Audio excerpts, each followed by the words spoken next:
സംസ്ഥാന സർക്കാരിന്റെ സാമൂഹ്യ സുരക്ഷാ പെൻഷൻ ഗുണഭോക്താക്കൾക്ക് വീണ്ടും സന്തോഷ വാർത്ത. സംസ്ഥാനത്ത് നാളെ മുതൽ രണ്ടാം ഘട്ട പെൻഷൻ വിതരണം ആരംഭിക്കുന്നു. ഇന്ദിരാഗാന്ധി ദേശീയ വാർദ്ധക്യകാല പെൻഷനുകൾ, വിധവാ പെൻഷനുകൾ, ഭിന്നശേഷി പെൻഷനുകൾ, കർഷക തൊഴിലാളി ക്ഷേമനിധി പെൻഷനുകൾ ബാങ്ക് അക്കൗണ്ടുകളിൽ സ്വീകരിക്കുന്ന 20 ലക്ഷത്തോളം വരുന്ന ആളുകൾക്ക് പെൻഷൻ തുക മുടങ്ങിയ സാഹചര്യത്തിൽ ഇങ്ങനെയുള്ള ഗുണഭോക്താക്കൾക്ക് നാളെ മുതൽ തുക എത്തിച്ചേരും.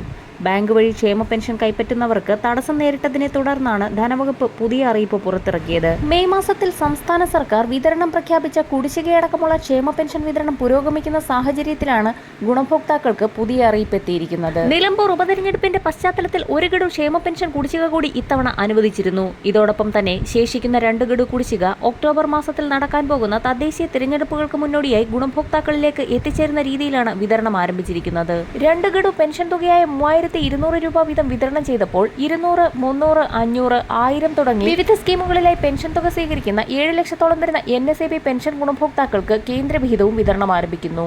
ഗുണഭോക്താക്കളുടെ ആധാർ അധിഷ്ഠിത ബാങ്ക് അക്കൗണ്ടുകളിലേക്ക് തുക എത്തിച്ചേരും. അതേസമയം സഹകരണ ബാങ്കുകൾ വഴി പെൻഷൻ വീട്ടിലെത്തിക്കുന്നവർക്ക് പെൻഷൻ ലഭിച്ചിട്ടുണ്ട്. 24-നാണ് പെൻഷൻ വിതരണം ആരംഭിച്ചത്. ജൂൺ 5-ഓടുകൂടി പെൻഷൻ വിതരണം പൂർത്തിയാക്കിയ ശേഷം വിതരണം ചെയ്യാതെ അവശേഷിക്കുന്ന തുക തിരികെ പെൻഷൻ ലിമിറ്റഡ് കമ്പനിയുടെ അക്കൗണ്ടുകളിലേക്ക് ട്രാൻസ്ഫർ ചെയ്യപ്പെടും. ജൂൺ മാസത്തിലെ പെൻഷൻ തുകയായ 1600 രൂപ കൂടി വിതരണം ആരംഭിക്കുന്ന സാഹചര്യത്തിലാണ് പെൻഷൻ തുക മുടങ്ങാതിരിക്കുന്നതിനായി ഗുണഭോക്താക്കൾക്ക് സംസ്ഥാന ധനവകുപ്പിന്റെ ഭാഗത്തു നിന്നും പുതിയ ഉത്തരവ് പുറത്തിറക്കിയിരിക്കുന്നത്. പെൻഷൻ ഗുണഭോക്താക്കളുടെ മസ്റ്ററിംഗ് സംബന്ധിച്ചുള്ള ഏറ്റവും പുതിയ ഉത്തരവ് പ്രകാരം ജൂൺ 25 മുതൽ ഓഗസ്റ്റ് 24 വരെ സമയം അനുവദിച്ചിരിക്കുകയാണ്. ഇതിനുള്ളിൽ മസ്റ്ററിംഗ് പൂർത്തിയാക്കാത്ത ഗുണഭോക്താക്കൾക്ക് കുടിശ്ശികയടക്കമുള്ള പെൻഷൻ തുകയ്ക്ക് അർഹതയുണ്ടായിരിക്കുകയില്ല. 2024 ഡിസംബർ 31 വരെ സാമൂഹ്യ സുരക്ഷാ ക്ഷേമനിധി ബോർഡ് പെൻഷൻ അനുവദിക്കപ്പെട്ട ഗുണഭോക്താക്കൾ ജൂൺ 25 മുതൽ ഓഗസ്റ്റ് 24 വരെയുള്ള കാലയളവിനുള്ളിൽ വാർഷിക മസ്റ്ററിംഗ് പൂർത്തിയാക്കണമെന്നാണ് ഉത്തരവിൽ വ്യക്തമാക്കിയിരിക്കുന്നത്. മസ്റ്ററിംഗിനുള്ള അംഗീകൃത സർവീസ് ചാർജ് ഗുണഭോക്താക്കൾ തന്നെ ബന്ധപ്പെട്ട അക്ഷയ കേന്ദ്രത്തിന് നൽകണമെന്നും ഉത്തരവിൽ വ്യക്തമാക്കിയിട്ടുണ്ട്. അടുത്ത പ്രധാന അറിയിപ്പ് സംസ്ഥാന സർക്കാരിന്റെ ഭാഗത്തു നിന്നും 6 കിലോ അരിയും 1000 രൂപയും വീതം പ്രഖ്യാപിച്ചു എന്നുള്ളതാണ്.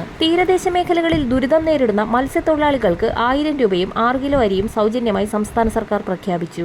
തിരുവനന്തപുരം, കൊല്ലം, ആലപ്പുഴ, എറണാകുളം ജില്ലകളിലെ പ്രശ്നബാധിതരായ മത്സ്യത്തൊഴിലാളികൾക്കാണ് വിതരണം പ്രഖ്യാപിച്ചിരിക്കുന്നത്. വരും മണിക്കൂറുകളിലെ സർക്കാർ അറിയിപ്പുകൾക്കായി ചാനൽ സബ്സ്ക്രൈബ് ചെയ്യാൻ മറക്കാതിരിക്കുക.